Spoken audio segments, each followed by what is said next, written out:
work sometimes. So you got to make sure that I do push record. But that will keep us honest, keep us going, keep us after it. So let's talk about the career assessment things. I know several of you were very surprised. I was kind of surprised, and then I got to thinking about it a little bit. So how many of you got law enforcement? Yeah, I got several law enforcement. Thanks. And initially I thought, okay, that's a little odd. And most of us think that's a little odd when we think of what, when we think law enforcement, the first thing that comes to mind is police officer. Well, my brother's a law enforcement officer, and he's not a police officer. He actually works for the Colorado Health Department, and he started historically what happened was he actually is a restaurateur. He has a degree in history from Virginia Tech. It's not your usual school to go for get history degree, but that's where he went and got his history degree. So he's a Hokie. And then he ended up working probably most of his career up until he was about 35 in restaurants as a bartender, restaurant manager. In fact, during the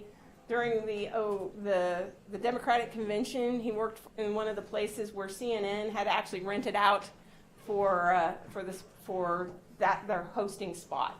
So he did a lot of that, and then he decided, hey, I really need, like a retirement plan. And he ended up now working for the Colorado State Department of Health. And what he is, and what he has been doing, is he had first started out doing food safety type regulations and enforcement at restaurants, because that's basically where he started, basically what he knew and where he came from, and knew how kitchens were run in various places. But now he is the investigation person for all of the legalized marijuana trade in the state of Colorado. So he has to do a lot of different criminal investigations for the legalized marijuana trade is how much THC you have in there. So there's a lot of science that goes into that, what methodologies that they're teaching. And he also, from a public health point of view, has to look at pesticide regulations and dealing with pesticide stuff. So what you would normally think of, but that would classify as law enforcement. So think forensic science. That's law enforcement. Think geographic profiling, GPS tracking. I always go back to Enemy of the State, a movie that came out in 1999-ish, because we just recently rewatched it with Gene Hackman in there. And all the technology that they have now of tracking and keeping stuff going on. So while we normally think of police officer, that's not everything. So I think when we're looking at the various overarching categories, we're seeing some different aspects of what kinds of things might trigger a piece. I did see several people got the fire protection program. Fire protection program at Oklahoma State is one of the best in the country. They're always fighting between Texas A&M as to which one is better, and it just depends on what you're trying to do. And then there's and then if you want to take it a little further, it's the industrial safety part of things. It's not just the technology of fires, it's the industrial safety stuff. And if you've got meteorology, I hear over the different wildfires looking at the meteorology associated with fires, large fires, because they create their own weather, also becomes very interesting as well. So when you got that assessment back, and you might have been a surprise, kind of take a deeper dive.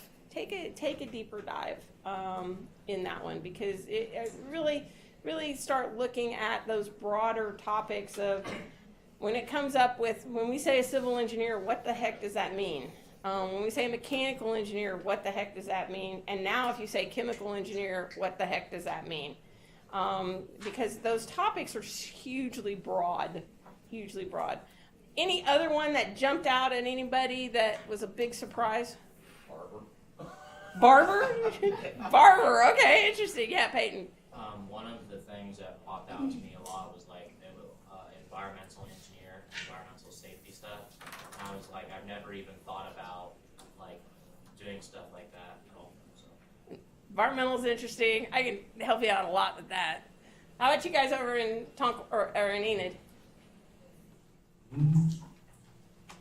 Oh, come on. Somebody had something interesting. Hotel manager. Hotel manager. Actually, Personal that one's good. care. Personal care. That Yeah, personal care. personal care. Yeah. Yeah. One of my first job interviews ever was with the Gillette Corporation. You know, the razor guys, the razor stuff. And if you think about it right now, razor technology, all right, for you guys, razor technology has been around forever, right? And then all of a sudden, you'd see what it was, the Mach 3 and then the Fiverr. And then look at what's happened in the last 3 years. Well, we've gone back to one with the Dollar Shave Club, just the innovation that's going on right now in just razors and blades and sharpness of blades. And whether or not it's a ceramic blade versus whether or not it's a metal blade, how you sharpen those suckers. No, I actually got an interview for the Gillette Corporation's also big into toothpaste. The rheology of toothpaste is totally cool.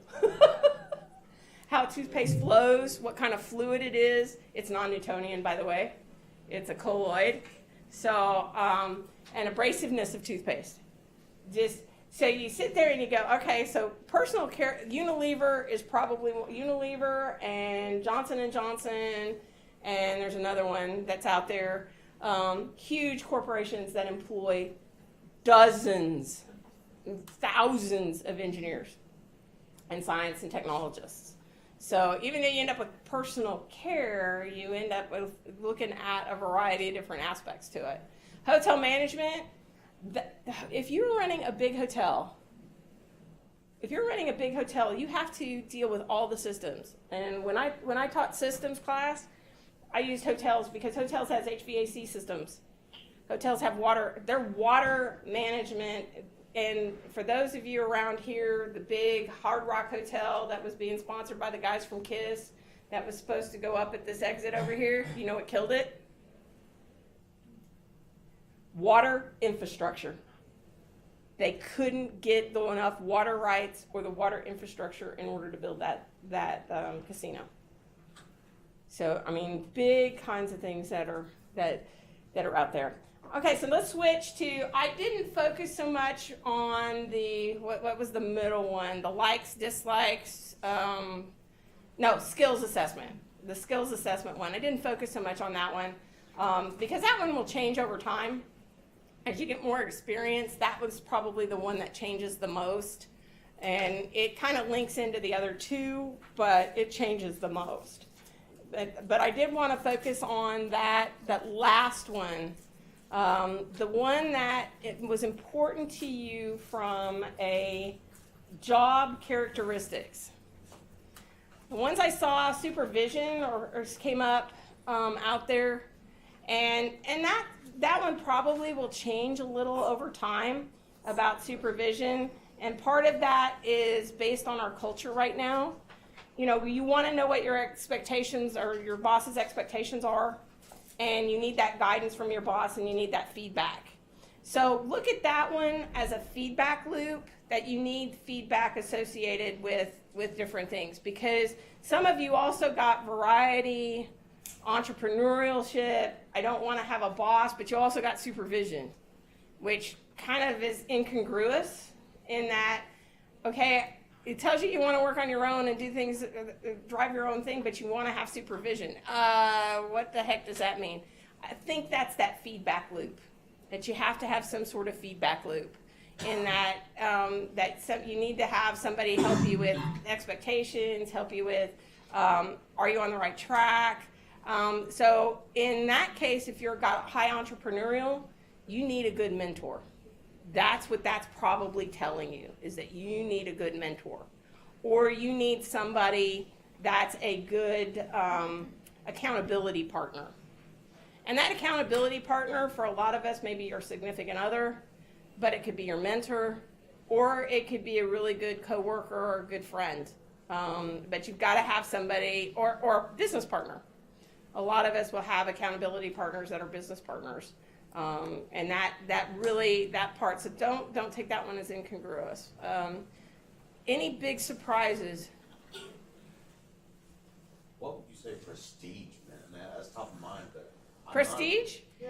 You want to be recognized? Just for the work I do. Right. It's not so much that I want to gloat and show, that I'm great. It's just, I like to be appreciated for the work I do. Prestige is just being recognized. Somebody says thank you. Yeah. Sometimes it is the big award at the end of the day. There are people out there that want the big awards from the various institutions or the various societies. They want to be Employee of the Month. So some of it wants it in a big way, but some of it is just on a personal level, just somebody saying, yeah, you did a good job today. You did a good job today. Anybody get security as their top one? Got one? How about you guys over in Enid? Did you get security? Anybody get security up at the top? But I've been laid off. So. That's true. You've been laid off. You've been laid off. All right. Yeah. Peyton. I got security was one of my top one. I think it's probably because like whenever I was young, not so much now, but like my stepdad, like the field that he worked in, he wasn't sure whether he would be laid off today or tomorrow or whatever. There was a lot of layoffs, and I think seeing the fear in my dad's face on whether he could bring a paycheck home next week was something that influenced me. So I always wanted to do something that had security. That way, my kids wouldn't see the fear on my face. Yeah, security. Do you get security? Cybersecurity. Oh, cybersecurity. No, I'm talking about the assessment. The cyber, the ones like income, variety, that kind of security. Oh, I see. It was a work values. It's a work value, the work value one. Okay. Because how many were surprised at where income ended up on their assessment? Okay. How about you guys over in Enid? How many? Because the ones I saw, income were towards the bottom. Okay. And how many of you went into engineering because it gave you high dollar, high income? Or somebody's told you engineering is going to give you high dollar, high income? There's several of you. Yeah. But when it comes down to at the end of the day, does your job, and it will impact your choice. Okay? It will impact your choice. When I graduated with my PhD, because I also had, when I graduated with my bachelor's degree, I had different job opportunities. My different job opportunities were as follows when I graduated with my PhD. I had an interview and a job offer with a defense contracting firm. Yeah, and that one was interesting because on day one, I only had to work one day and I'd have 4 weeks vacation. Okay, I'd have 4 weeks vacation. The pay was pretty high.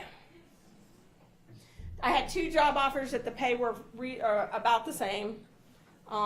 Benefits were significantly different. The defense contractor was in Southern California, it was in Orange County, right outside of LA. Place I knew very well. I have relatives that are out there, so I know that area. The vacation, 4 weeks of vacation right away, vested within 5 years in their pension plan. And what I could tell about the work, it seemed interesting. Place was a little odd on the interview. Nobody would talk to you. Again, they're defense contractors, so we're talking security issues, right? Mostly computer programmer types, okay? The place was like a morgue. No life to the place. No life to the place. Job offer number 2 was PNNL, Pacific Northwest Laboratories. It was as a postdoc. It would be going into the traditional postdoc for a physicist, postdoc national lab type thing. You did not know whether or not you were going to have a contract the next year. In Richland, Washington, if you've never looked at Richland, Washington, it is not the green part of the state. It is the High Plains desert part of the state. Salary was that, as you might expect for a postdoc, just barely above poverty. But once you get into the PNNL system or any at the time, once you got into the national lab system, you were pretty much guaranteed a job for life. You had to do a little bit of work initially, but you were pretty much guaranteed a job for life. Other one, place I swore I'd never go. I swore I'd never work in the state of Oklahoma. Okay, there was a lot of never say nevers for me. No, I said I would never go to college in the state of Oklahoma. I'm a military brat, went to 13 different schools between kindergarten and my senior year in high school. Graduated from Edmond High, swore I would never stay in the state of Oklahoma. I was not going to go to college in the state of Oklahoma. In fact, I was going to head off to Colorado School of Mines, had been accepted, but it was a money problem. So I ended up going to what is now UCO. Swore I was going as a mechanical engineer, ended up in physics. Swore I'd never go to grad school in the state of Oklahoma. Met my graduate professor, ended up going to grad school at Oklahoma State. Swore I'd never work in the state of Oklahoma, and swore I'd never work for an oil company, because all my undergraduate research was in the solar hydrogen economy. So my third job offer was on a whim. My boss came in and said, or I met him at a research conference, and he said, I want to prove something that they should hire physicists. And I went and took a job interview at Bartlesville, Oklahoma, and ended up working for Phillips 66. Okay? So, that's why I say never. There's a reason that you do these things, and sometimes you end up there. So but my job offer from my defense contractor was roughly the same. And so the question was, why didn't I take the job contract with the Defense Department, or the defense contractor probably would have gained me more money, but the place was creepy. So I did not take the job because I just didn't feel comfortable in that job spot. Did not take the PNNL job, primarily because I wanted to work in industry. It had nothing to do with salary or location. It was just the fact that I wanted to work in industry. And then I ended up with Bartlesville because it was that variety piece, and variety was the top on my assessment. Variety was the top. And I thought I'd have much more variety, which I ended up doing, and I made the right choice. But that's what those values are going to set you, and they're going to help you make decisions between one company and another company, or one career path versus another career path. Job security was not one of mine.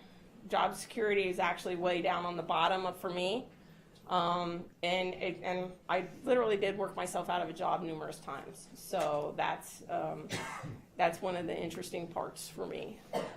So that's what that survey is really going to help you out with, because it will help you make those choices. And it was always fun because when the guys at PNNL said, promised me it wasn't location, because they apparently had been losing a lot of individuals due to location because nobody wanted to go to the High Plains Desert. I said, first of all, it's not location.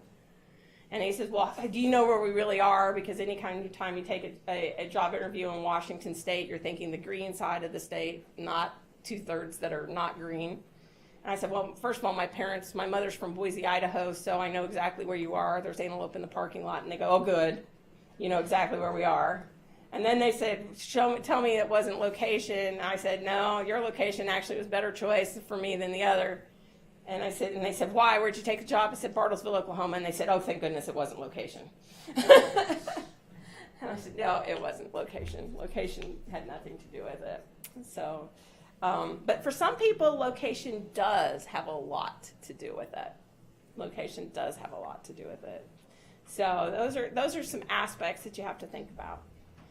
So we do that to do this. So I'm going to go to the computer here, go to Blackboard, and I should be, I'm on my courses. It says you guys are seeing Blackboard over there in Enid. Are you seeing Blackboard? No. Oh, no. No. Now we got it. Okay. All right. Okay. So, and even though the deadline for time for your memo was at 8 o'clock this morning, if you haven't gotten it in, I still want it. You will, because I need it for the next assignment, or this bigger the assignment that's coming up. So I need to see it. Yeah. Did you want us to like email you it, or did you want us to bring you a physical copy? Because I thought you wanted us to bring. Well, if you got your physical copies, I want the physical copies. That's fine. Okay. This one I wasn't particular about whether or not you emailed it or brought in a physical copy. Okay, got it. Okay. And for you guys, if you took in a physical copy, hopefully your facilitator will collect it.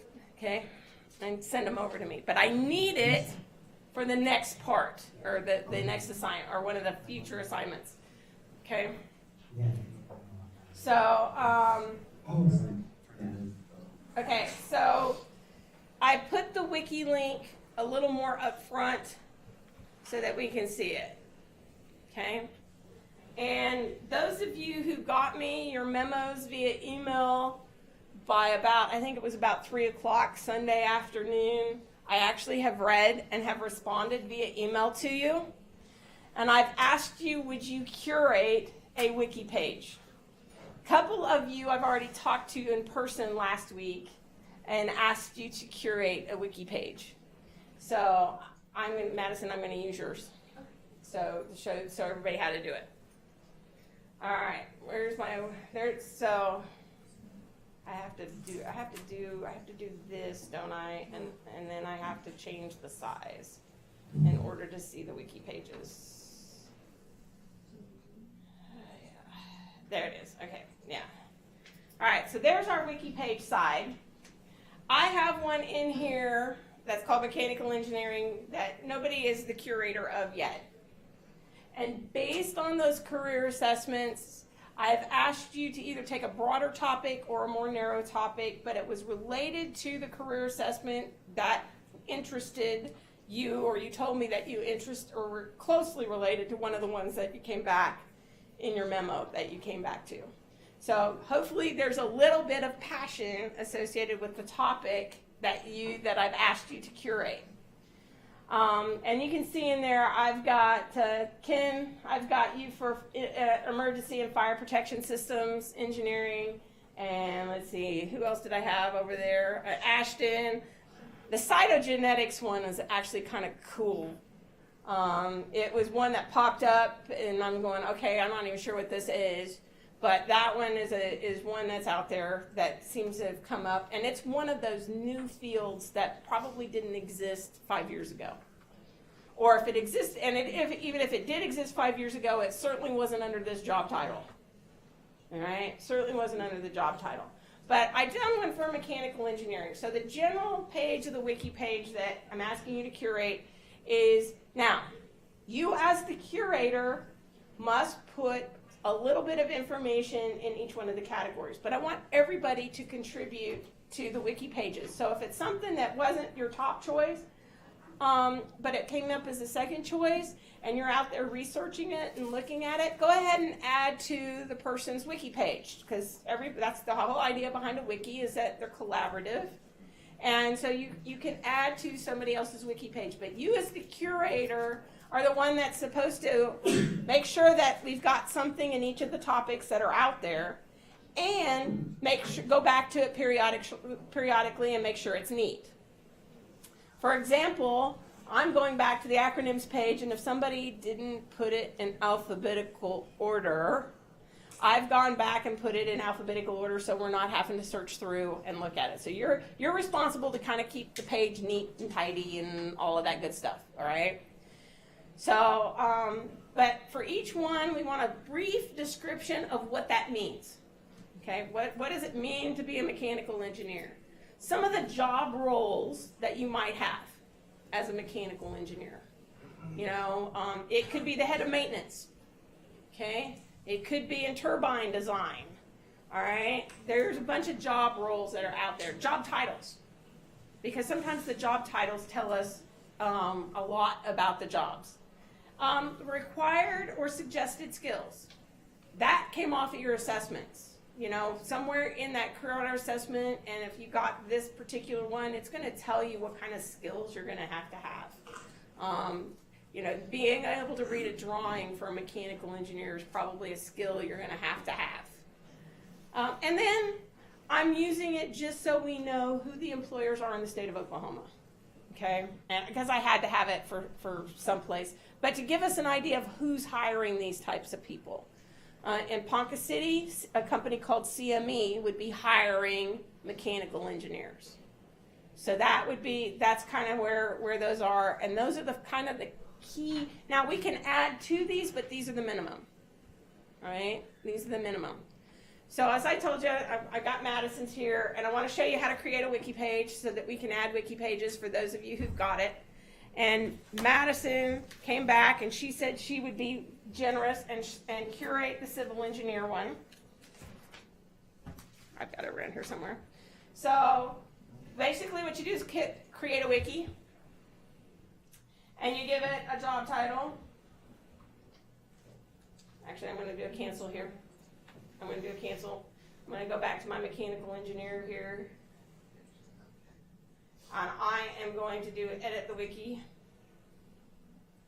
Okay. And I am going to do a copy. So I don't have to do a whole lot of stuff. And it's Control-C for those of you who don't know how to do the copy. Or you can do your lovely little left click and do a copy there. Okay, for those that are just learning this stuff. And I'm going to hit cancel because I don't want to do anything on that one. But now I'm going to create a wiki. I'm going to put the title.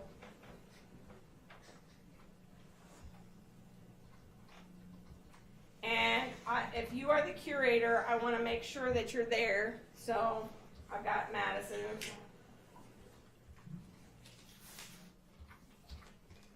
Okay, so Madison's the curator. And then I'm going to come in here and I'm just going to hit paste. And that at least gives you your skeleton to work with. Okay?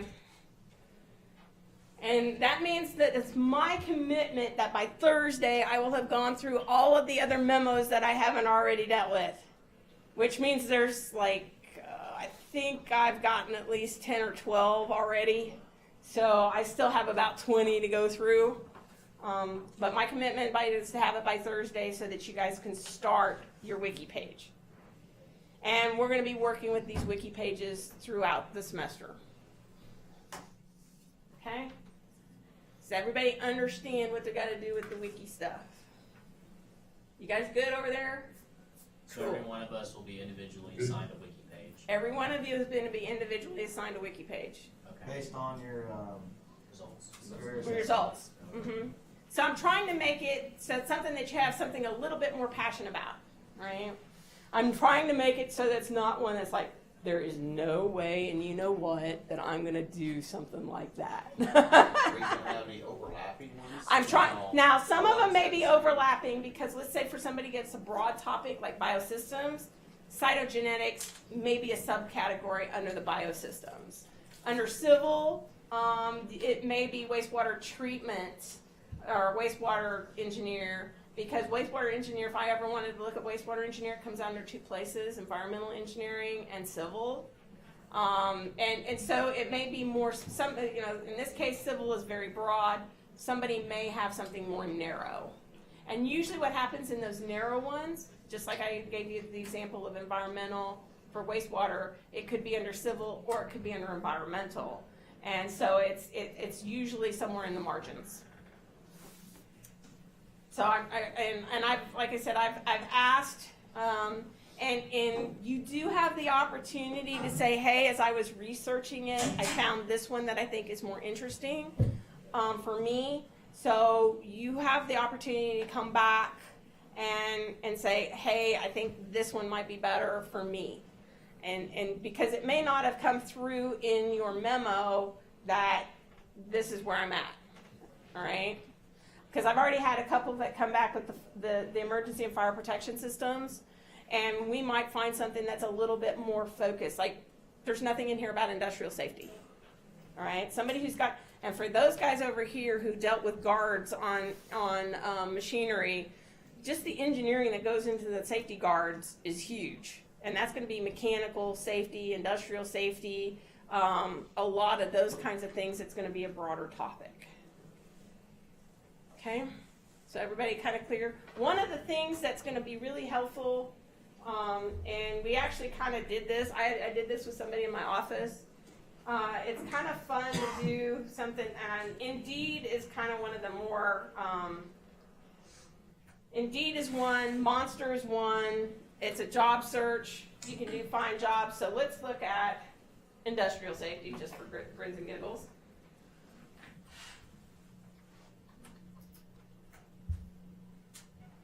And you'll find whole different types of things where industrial safety pops up. You can do some more narrowing and look at the job titles. And even as a person who was employed with a company that didn't have to worry, you know, whether or not I was going to be laid off the next day, I generally perused job titles and job things because that tells you, first of all, if you're trying to figure out what your next job is going to be, you don't necessarily notice, you know, what's in there.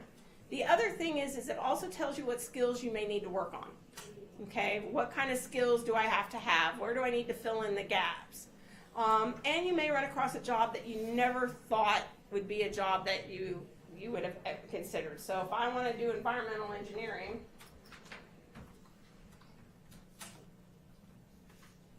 there's environmental engineer. Pop that one up, see what happens. I hit search. FEMA Disaster Response Archaeologist. What the heck does that job do? I have a good guess. As to what that job would do. But that's one that popped up right away. Construction manager might be in there. Disaster related work. So those of you that might have had law enforcement, those of you that might have had wanted care or wants to help people or help professional represent, FEMA disaster people are good ones dealing with that, disaster planning. Looking at the impact, just to be out there, and look at the job requirements. They wanted anthropology and archaeology. That's not necessarily something you would typically think of going through, but if you start looking now and start watching all those shows on Nova and Discovery and looking at all how the engineers are working with the anthropologists and the engineers are working with the archaeologists to redesign how the buildings were built. Does anybody know how a flying buttress actually gets put together on those cathedrals? And thinking about guys that don't even, didn't even have a plumb bob maybe, or a level. Because I discovered that the levels, a lot of those cathedrals were made without levels, bubble levels. Stonehenge, how'd they do that? Yeah. So you think about those kinds of things that are out there that you wouldn't necessarily think of.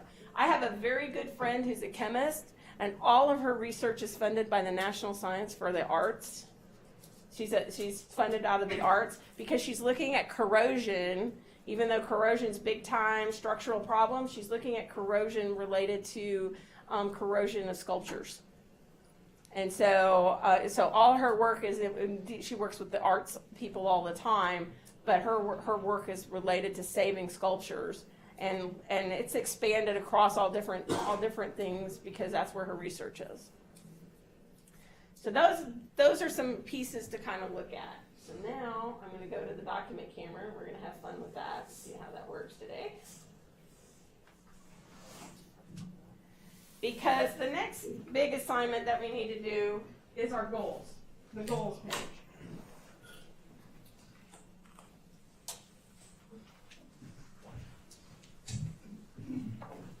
All right, let's see what we did. This one, if I do this and get my spot out of the way.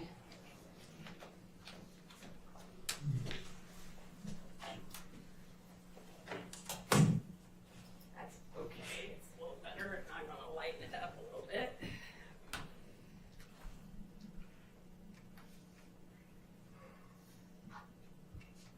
No, that's going the wrong way. I'm gonna go that way.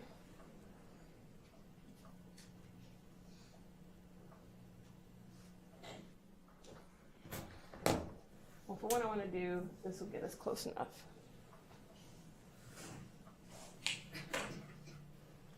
All right.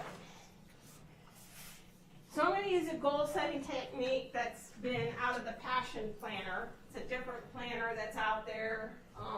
It has similar, okay, I've got to go the other way. We've got a bright spot in the middle, but we can deal with that. You guys seen the document camera over, Enid? Okay, cool.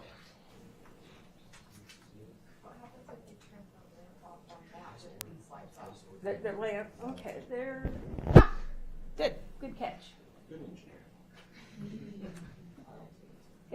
So now if I do this and brighten it up, it comes in better. There we go. All right, so this one's out of the Passion Planner. And now that you've done a career assessment, now that you've done that piece, we want to do some goals, set some goals. And one of the things that we want to look at is you want to look, if you could do anything or have anything, what would it be? So I've got a center. I know. We can't see it over here either. Give it a second.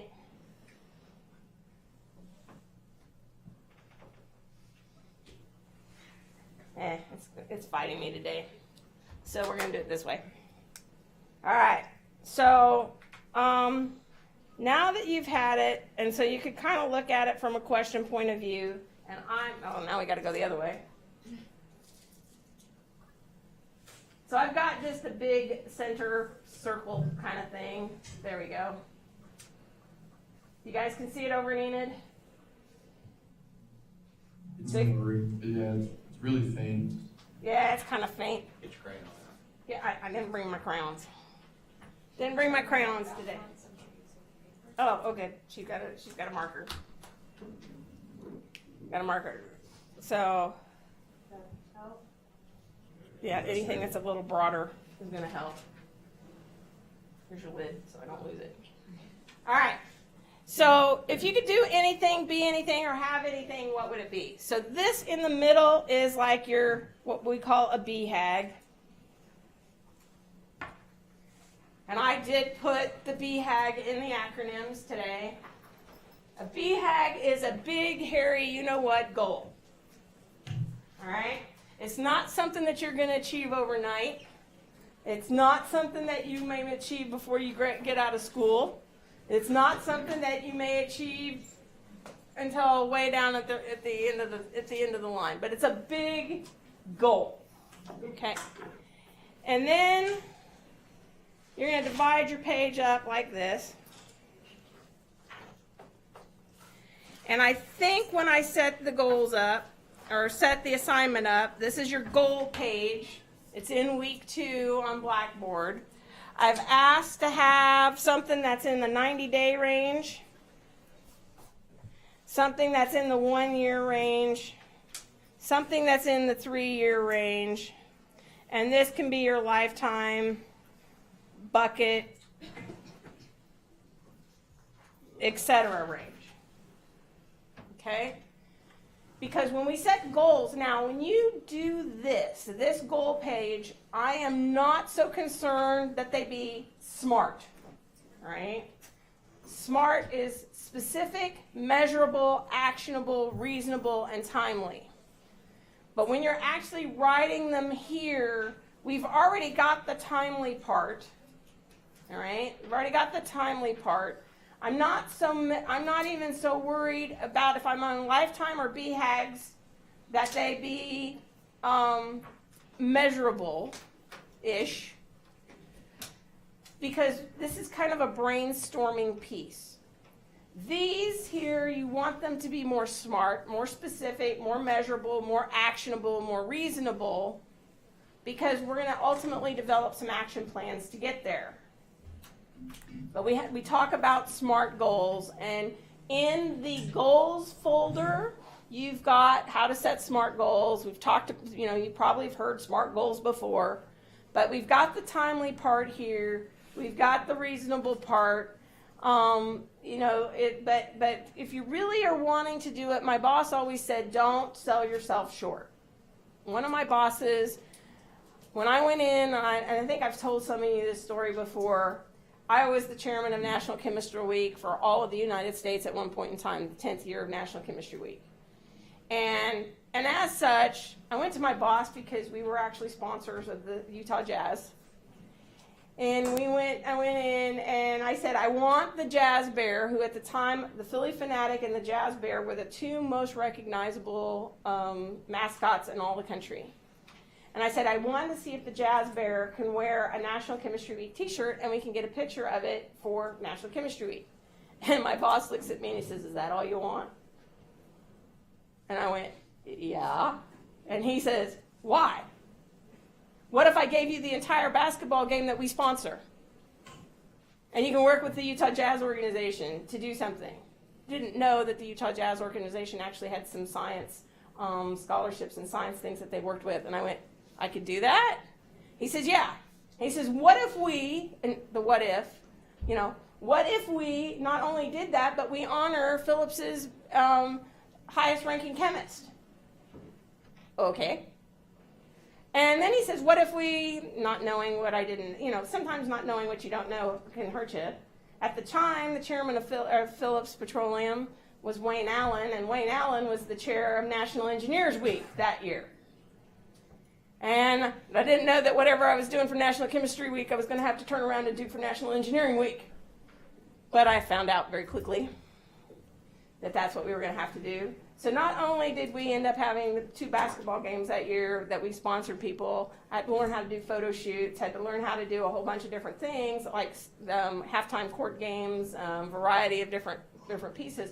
He said, can't just stop with, gee, wouldn't it be nice if?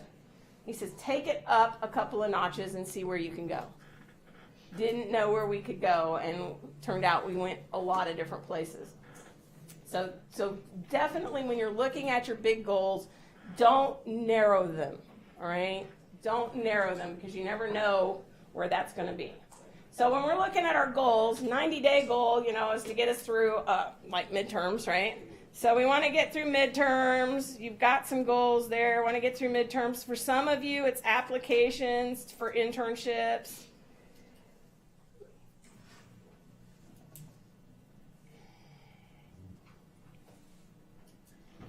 This time next year, you want to know where you're going to be going, where you're going to be going on. 3 years, you want to kind of graduate, maybe. Those are the kinds of things that you're looking at. Now, lifetime could be, and these don't necessarily have to be school or job related. Me, I want to walk the Camino Ignacio in Spain. That's going to take some planning, some effort, and a few other fun things, but some of you may be actually climbing a mountain, maybe learning to ski, maybe learning to scuba dive. Don't necessarily just limit this to academics. Right? You can do a variety of different things. Don't limit it to academics. What I'm going to want for this goal sheet is I just want you to either take a picture of it, make a photocopy of it, do something, and I want you to turn in a copy of your goal sheet. This is a do it and get the points. I am not critiquing the goals whatsoever. Email or hand in. You can email it or hand it in. This is a do it and get the points. I do want to see some thought into it, but that's why we did the assessment part first. And I am not critiquing the points at all. I'm not critiquing it.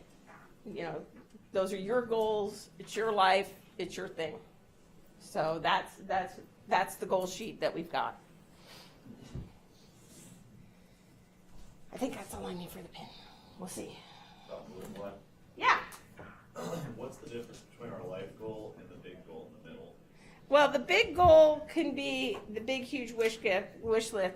These are also other sub goals. This is kind of your big one in the middle to kind of help drive some of these others. These bleed into each other. Like to retire with $1 million. Yeah, retire with $1 million. So we need to have one big one in the middle, and then how we're gonna get to it? No, it's not, I'm not worrying about planning at this place. These goals don't necessarily have to fit into a bigger one. And they don't all have to do with each other. And they don't all have to do with each other. So you may have, like in your 90-day goals, some of you may be planning a wedding, and that might be a 90-day goal. Some of you might be planning a proposal, that might be a 90-day goal. Okay? Some of you may be trying to buy a house, depending on where you are and what life stage. Some of you may be trying to move, you know. So some of those things are, you know, what are your goals? You know, one of my 90-day goals is to get my dynamics class kind of going, because I got to stay ahead of people. Okay, you know, so that's one of my 90-day goals. I'm also remodeling a bathroom. Now, you know, my 3-year goal is to get. If most of you know that some of you know we actually physically moved a house. We got the house mover, lifted a house, moved it, put it out. So I don't have central heat and air. You know, within 3 years, I'd kind of like to have central heat and air. You know, that's a kind of a goal. Huh? No, actually, the house that I moved stays warmer than the house that I moved from, which did have central heat and air. What about the air part? Summer's coming. So, well, I've lived in this house now for 2 years, so it's not too bad. It's not too bad. But I've worked in worse conditions. I've worked in a lot worse conditions. That's definitely the case. So those are kind of 90-day goals. So now I'm going to go back to this. Because you all know I asked you to get the book, right? So this is where our first step is on the book. Computer, present. Because we're running out of time today.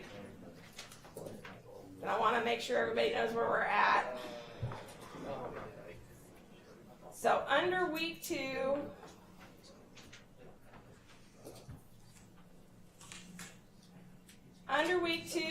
this is when I was going to open up the book wiki thing. Most of you have already provided your book. Thank you very much. If you haven't, you still have until next Tuesday to do so. Week 2 expectations are submit your book. Get your goal page submitted. Review the posts on the favorite TED Talks. I'll come back to that real quick. But I want you to read chapter 1 in our Intro to Engineering book. It's about engineering as a profession. And it starts talking about, so you're going to have your engineering as a profession. And it starts talking about some of the different types of engineering and common traits for good engineers. So your memo for this week is to pick either and here it is, it's right there, to pick either engineering as a profession, telling me the difference between a job and a profession. There is a huge difference.